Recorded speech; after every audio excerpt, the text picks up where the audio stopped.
Jejak dugaan korupsi anak buah Bobi Nasution makin menyeruak seiring temuan uang 2,8 miliar di rumah mewah Kadis PUPR.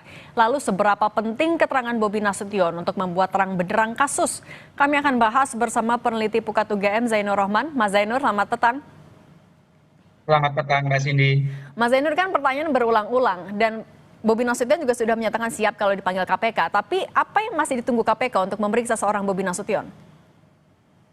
Ya, itu bagian dari agenda penyidikan ya, memeriksa saksi-saksi orang yang dianggap memiliki informasi mengenai terjadinya tindak pidana. Bobi Nasution tentu wajib untuk dipanggil, dilakukan pemeriksaan oleh KPK.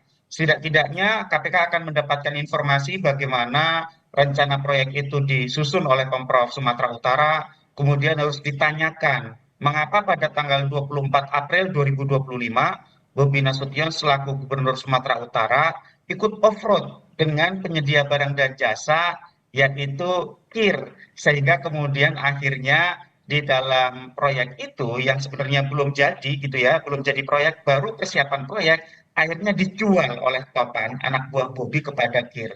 Dan kemudian juga perlu untuk digali informasi mengenai proyek-proyek lain yang ada di Pemprov Sumatera Utara yang kemungkinan juga bermasalah secara hukum. Sehingga memang ini wajib bagi penyidik KPK untuk segera memanggil Bobi. Pemanggilan Bobi secepat mungkin ini juga penting untuk memberi pesan kepada semua pihak bahwa KPK itu tidak tebang pilih, bahwa KPK itu tidak gentar dengan siapapun dan mengutamakan prinsip persamaan di hadapan hukum. Mbak Cindy. Oke, Mas Zainur, temuan 2,8 miliar rupiah juga kan itu jadi sorotan. Apalagi ditambah dengan Topan Ginting baru 4 bulan menjabat sebagai pejabat teknis di Sumatera Utara. Uang temuan 2,8 miliar rupiah itu akan seberapa signifikan untuk melihat aliran dana ini mengalir siapa saja, terutama di lingkungan pemerintahan daerah? Ya, Mbak Cindy. Jadi uang 2,8 miliar itu yang pertama harus dipastikan berasal dari tindak pidana dan dugaan ini sangat kuat.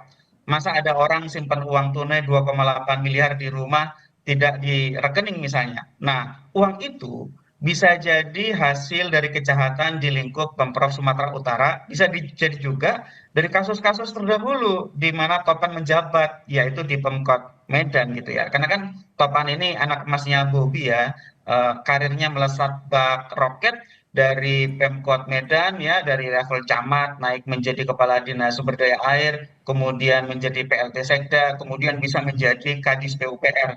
Kadis PUPR ini kan Mbak Cindy biasanya adalah orang-orang yang sangat menguasai aspek teknis, tetapi sayangnya kadang-kadang diisi oleh orang-orang kepercayaan kepala daerah karena inilah lahan paling basah. Nah, sehingga dengan temuan 2,8 miliar itu baru menjadi pintu masuk untuk menelusuri gitu ya proyek-proyek lain yang juga diduga diperjualbelikan oleh Topan dengan jejaringnya. Saya sangat yakin Topan tidak bekerja sendiri, dia pasti bersama dengan jejaringnya dan kemudian tindak lanjut KPK melakukan penggeledahan di beberapa tempat itu sudah merupakan langkah yang tepat dan harus cepat begitu ya. Jangan sampai kemudian berjalan lambat sehingga pihak-pihak yang terkait kemudian memindahkan barang-barang bukti termasuk misalnya hasil kejahatan berupa harta benda, Mbak Cindy. Sehingga kita harap KPK follow the money, semua jejaring Topan itu harus diungkap secara utuh, jangan ada yang disisakan, dan nantinya harus dibawa ke muka sidang siapa saja yang terlibat di dalam jual beli proyek di Pemprov Sumatera Utara maupun tidak tertutup kemungkinan di tempat Topan sebelumnya bekerja di Pemkot Medan. Mbak Cindy. Mas Zainur, tadi kan Bobi Nasution juga menyebut kalau sistem e-katalog dalam pengadaan barang dan jasa ternyata tidak mengurungkan niat untuk korupsi. Tanggapan Anda sepakat dengan ini?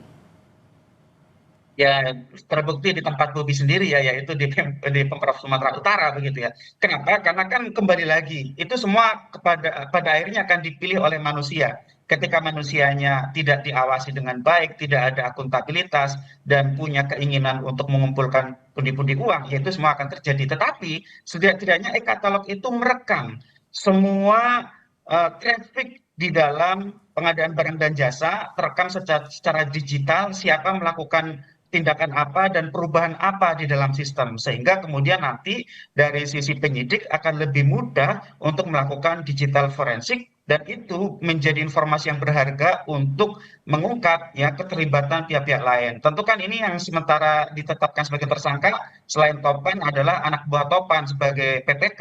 Nah, ini kan juga nanti akan dilihat bagaimana modus operandinya di dalam menyiasati e-katalog ini. Karena kan ini sebenarnya proyek belum jalan, sudah dijual dari awal, dijualnya kepada pemborong yang diajak off-road bareng Bobi begitu ya, sehingga ya ini menurut saya menjadi bukti bahwa e-katalog sebagai sistem itu memang masih bisa diakali ketika pengawasannya tidak ada, apalagi kalau pihak-pihaknya semua sudah kong kali kong. Pak Cindy. Oke, Mas Zainur Rohman, peneliti Pukat UGM, terima kasih sudah berbagi di Kompas Petang. Sehat selalu, Mas Zainur.